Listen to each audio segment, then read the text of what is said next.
Hi besties, it's Lacey Shane with Real Women, Real Success. And today we're going to be talking about toxic coworkers. Last week I did a video about toxic bosses and I got some emails from some of the besties on, hey, we'd like to hear more about dealing with toxic coworkers. I have the perfect example of this. Someone I know, Christine, recently went to her boss to share an idea that she had for marketing. It was actually a name of a program. It was something that had been bandied about in a staff meeting, and she had definitely come up with the idea first. Some of her colleagues felt like it was definitely original and she should approach her boss with it. And her boss is someone that doesn't give her a lot of accolades, even though she's a rock star at her company and she's doing probably twice the work of anybody else. Sound familiar? So she got the courage to go share the idea with her boss. She has a tribe of besties, people that support her, other women who are on her side that help each other succeed, which I think all women need. And I'll mention a way that you can build your tribe at the end of this video. But she had that and they encouraged her. Her husband encouraged her. And so she got up the courage to go and talk to her boss. And her boss let her know that he had already heard the idea from another staff member. Well, that staff member happened to be in the meeting. The idea was definitely something that Christine brought up first. And this particular individual that, stole her idea has a reputation for doing so, and every time she's confronted on it, she doesn't take responsibility and says, hey, you stole my idea. How do we know who thought of it first? She doesn't take responsibility, right? And it keeps happening and the boss won't get involved. You're familiar with that, right? Bosses don't get involved in making their teams, function productively together. So she's left with how to handle this, right? And that's just one of several types of toxic coworkers that you can be dealing with. So a couple things about toxicity in the workplace, and then I'll go into some toxic or dysfunctional types of people in the workplace, and then I'll go into some things you can do about it. The first thing about toxicity, and I touched on this in the video about toxic bosses, is that there's two ways to look at a toxic environment. A place you need to get out of, or a place to learn, right? Or to use as a stepping stone to your next step. Both are totally valid. There's one school of thought that I believe is very accurate, is that you're the product of the top 5 people you spend the most time with. And if you're surrounded, we all know we spend most of our day with people at work, right? So if you're surrounded by toxicity, that's going to impact you. I've certainly experienced this myself, where if everybody around you is dysfunctional, you start to lose your confidence. You start to not necessarily forget your values, but they're not in the forefront because you're in survival mode, right? You're not thriving at your top potential. You're always being reminded of the negative aspects of human beings, right? And so when you're surrounded by that, my advice is use it to the point that you need to use it, but then move on, even if it means, like for me, finding another career, which is exactly what I did. The other way to look at it, though, if you're stuck in that environment for a while, or if you need that job as a stepping stone, or to promote, or to have a certain title that you need on your resume for a certain amount of time, let's say 3 years or something, then what you need to do is learn to cope in that environment while you're utilizing it. But I think that having that goal of your next step is so much more motivating going to work in a toxic environment than just dwelling on how horrible it is. Plus, as I pointed out in my Toxic Bosses video, every employer wants to know you can deal with difficult people. Toxic and difficult are two different things. Toxic is a complete meltdown of functional behavior, right? That's toxic. Difficult people are just difficult, and sometimes there's a mix of both in a toxic environment. So if you can hone your skills, use it as your laboratory, use it as your testing ground for really working out what are the best strategies for difficult and toxic people. How can you bring a benefit to an environment that is not beneficial? And every employer will want to know how you deal in a difficult situation, because we're dealing with the human race. The human race is messy and sticky and lumpy, and there's just no way to prevent having some either negativity or dysfunction in a workplace, because we're all human beings. So managing your own expectation is really helpful as well. So keep that in mind. Again, I'm going to talk about later how to surround yourself with positive people so it doesn't have as massive of an impact on you while you are working in that environment. But let's talk about some types of toxic or dysfunctional people and some things that you can do to deal with it. The first one is the one I think most people are familiar with, which is the negative or downer person.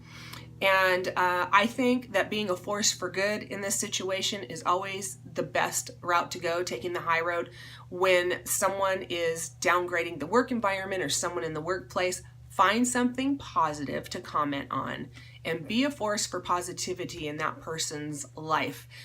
You don't know if they were always like that. Perhaps they were surrounded by toxicity or are right now, and this is where their mind has devolved to. But you stay on the positive, be that leader who rises to the higher level and make a positive comment. During the Great Recession, which just is now starting to end, at the very thick of it, I had 6-figure income friends who became homeless, who lost their jobs. I mean, it got really, really bad unexpectedly. And there were people in my environment who worked for government agencies who were complaining about not getting a raise. And they were downers and they were negative. And my comment was, I'm just glad to have a job, because when I look at what's going on around our communities, I'm just really thankful that I have something to bring home to my family. And that's the positivity that I continue to bring to that environment. So there's ways that you can do that. And that's about all you can do, in my opinion, other than avoid them, okay? So another one is the one that I talked about with Christine, the competitive person. This can also be a passive-aggressive person, someone who sort of, they don't attack you to your face like this other person did to Christine. They kind of go behind your back to undermine you. Another way they might do that is they might be on a team and they owe you some work product to get some larger thing done, and they keep putting off their contribution to the project because they know you're in charge and they want to hurt you, but they've always got some excuse that you would look like a bad guy for calling them out on it, right? But it's a pattern and they do it all the time. That's passive aggressive, is when someone hurts you by something they don't do for you. Like they don't acknowledge you when everybody around the table is going, yeah, great job. And they're the only one that doesn't say anything. That's a passive aggressive. So, you know, I have found that there are some people that you can confront if they're just testing out this idea of being competitive. If they're new to the work environment, perhaps sitting down with them and having a chat about the kind of productive relationship you want to have in the workplace might work. But by and large, I believe that people who are that competitive or narcissistic, I've certainly dealt with a number of them in my career. And when someone's actually stealing ideas or undermining your ability to get a project done, or withholding praise or acknowledgement when everybody else around the table is acknowledging you, then they're probably a narcissist. And a narcissist believes that they're the most important person. They believe that theirs is the only perspective that really matters or is true. And I have found confronting them just makes the situation worse. At least it has for me. If you notice them doing it with other people too, you know they're a narcissist, because this is a pattern of behavior for them. It's just not a one-off, right? So the way that you deal with that, and I talk about this in my 5 steps to increasing your influence, which is a little series that if you're not subscribed to my Besties email club, click the link down below and you can get a free copy of that video series. We don't have time to go into it now about how to build these productive relationships with influential people, but my point to you is this: build relationships around the toxic individual. Build relationships with the people that they are influenced by and that influence them, whether it's a boss, it's peers, or it's people that report to them, it's outside people, doesn't matter. Build relationships around them, because then you're going to be able to utilize those to get your ideas out there without being undercut. I had a couple of friends who've done that. I've certainly done it myself, where by the time someone goes to steal your idea, the people that you have a relationship with, that you have regular conversations with, that know your aspirations, your ideas, and your hopes and dreams, they already know your idea, and it becomes very apparent that the other person is stealing it. And if they start to hear your idea from people that influence them, they won't even bring it up. It just shuts them down. It does take a while to do this, okay? This is not something you just do overnight, but I encourage you to build relationships around the competitive person. And when those people trust you, you will be protected from the narcissistic competitive person. The other type is the gossipy, catty type, right, who create these cliques and they talk about each other and they try to infract on people's good relationships by gossiping about them. Sometimes it's stuff that's true about their life that just has a catty spin on it. Sometimes it's not, right? Sometimes it's a negative characterization of someone's behavior that could otherwise be looked at in a positive light. Again, I think bringing some elevated consciousness to the situation, if you're in the thick of it, really turning it around and saying something positive, being that force for good. But ultimately, I think what I would encourage any woman to do is start to build that culture that is completely opposite and different in your workplace, okay? The non-catty people who want to help each other succeed and be productive. And I know not a lot of people have a lot of time at work, right? But what you can do is say you do a once a month lunch club with, women or men or whoever. I like women supporting women, but you could do whatever you want. And just to discuss kind of in a productive way, the challenges you might be having at work or the aspirations you have, and make it a little mastermind and help each other out and make sure that no one's allowed in the group unless they're going to contribute and support, okay? It's not to say you would overlook something that is egregious, like someone who's dishonest or whatever. That's not what I mean. I'm talking about creating a culture of people supporting each other. And you initiate that. Start the lunch, even if it's just with one person. You and one other woman say, you can certainly sit around a staff meeting table and acknowledge each other's accomplishments when no one else is going to, right? You can certainly make positive comments in a public environment when nobody else is doing that. And I think over time, the recognition of the goodness of that and how good it feels becomes more of a force than the cattiness and gossip sort of culture, okay? So you can get as many people into that as you can that are good people that want to see a more positive work environment. You can even put that spin on it and say, hey, I want to have a more positive work environment. I want to bring something better to the workplace. Who would be interested in having a lunch group that meets once a month or however often you want to talk about how we support each other and how we grow together and that kind of thing, okay? So that's one way to deal with that. The last one is just someone that out and out attacks you. They're a bully. They just go for the jugular in a meeting or even privately and they attack you.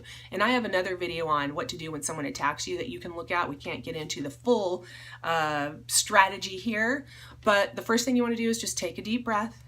Okay,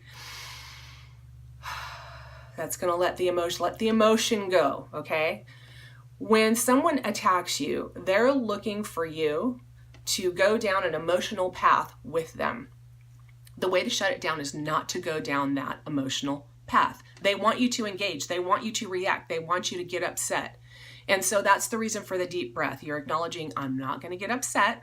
And then you can say something like, it's really interesting that you think that. I wonder why you do, and just leave it at that. Or to word it another way, interesting that you would say such a thing. I wonder why you would say that. That's going to put them a little bit on their heels. It's going to take them aback a bit and it's going to neutralize the situation. They may not like it, but it definitely is a different response than they were expecting, and it shows them you're not going down that road with them. The other way that you can do it, and this is something sometimes people may not want to do, but I've certainly done it myself and it works. And that is, you may be right. I'll have to think about that. So you're not giving them an answer. You're not saying that they're right or wrong.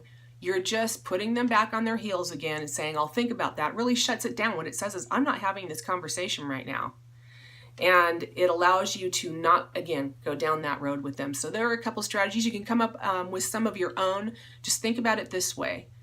You don't want to go down the emotional road that they're going down, and you want to say something that is neutral, that is calm, and that they don't expect, okay? That just kind of shuts down the conversation. And if you want to email me and run some ideas by me, would love to have that conversation with you, okay?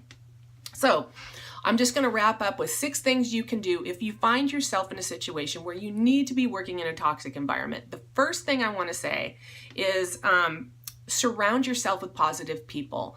I'm going to be starting an online it's called Women Thriving Together. And it's a group of besties, professional women that have each other's back. We're going to learn some skills together. We're going to get some free coaching together. And we're going to build our tribe of supportive women all around us, our community. So if you're not on my email list, again, you can click that link below and I'll make sure and notify you when I start that, which is going to be real soon here. But build your tribe of supportive women around you, build your tribe of supportive people at home, because you need that to nourish your soul and to motivate you going forward and to not discontinue looking at your strengths. Sometimes we let these toxic environments dwindle our psychology and how we think about our own talents and value that we bring to the table. So don't let that occur. Get those positive people around you. Another thing you can do is get involved in an organization outside of your company or your own organization where you can get involved in some leadership, whether it's a nonprofit or a society that's maybe in the field that you're in. Like if you're an accountant, perhaps you can join an accountant society. Not only do you often get to sharpen the saw or increase your skills, make yourself better, but you'll have opportunities to be on a committee, maybe be a committee chair over time, maybe develop some programs to solve a problem, and you can develop your leadership in that area, and then people who maybe are not seeing it at work will be able to see your leadership outside the organization, or if they don't, other people will. So you have then the opportunity to be exposed to other people that might be interested in your talents, other people that might hire you or even steal you away from your current company. It's also a resume builder. So if you are not getting the leadership opportunities you want at work, perhaps you can get them through a different organization as a volunteer outside of work. So think about that. That's a very positive thing you can do. I also encourage you to get a hobby. When I was working in government and politics, I needed a hobby, and I made my hobby jewelry making, which has now turned into a company endeavor for me because I left government and politics. But I can't tell you how healing it was, and here's why. When you're deeply engrossed in a hobby that you love, you can't think about work. You have to think about the hobby. I had to think about setting the stone or putting the chain link together or whatever. So that was very healing for me, and I know having a hobby is healing for anybody that has troubles at work. You should always have a hobby. It's a good mental health thing for you to have. One other point I want to bring up is if you're new in the environment, I hear sometimes from people who are new to a job or new in their career that they're in a toxic environment. And the reason they're saying that is because people are responding negatively to their input. But let's step back a minute. I want to take this opportunity to have a little caveat to the toxic work environment. If you're that new person and you're experiencing that and you've been asserting yourself, you could just be experiencing a negative reaction to you being new and asserting yourself too early. Now, what I mean by that is when you walk into a new environment, even if you're experienced, people in the team and in the company are expecting you to be a sponge, to soak up everything you can about the organization, to learn as much as you can about all the players, all the people, and the culture that exists there, right? They want you to learn all that so you can be of value. Learn about the customer, learn about the problems they've had, the successes they've had, and why they've worked or why they've failed. They want you to know all these things. A friend of mine has said to many people he's mentored, you listen and you learn, and then you lead. Okay, so listen and learn first. Do the listening tour. Listen, even high level experienced CEOs do this when they take over a new company. They don't just go in and start asserting their ideas. That is not smart.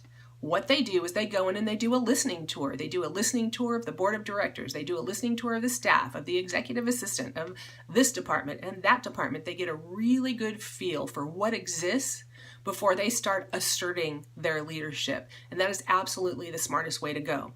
So if you do that and you give it the time, you'll start to sense when people trust you. You'll start to sense when there's a place for your input. And if there's still toxicity, then it's toxic.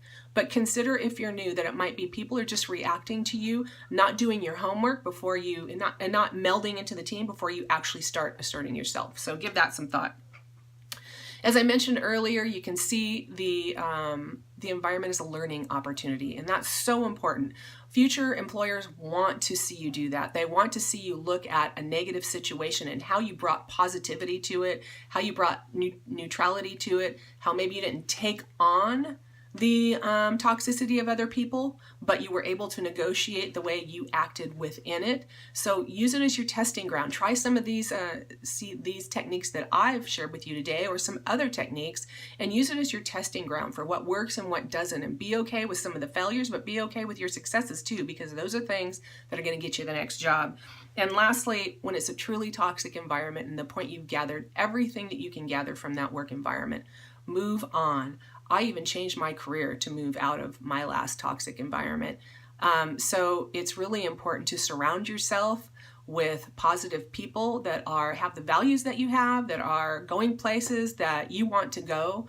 I had a friend once who used to tell his teenage boys, your friends are your future.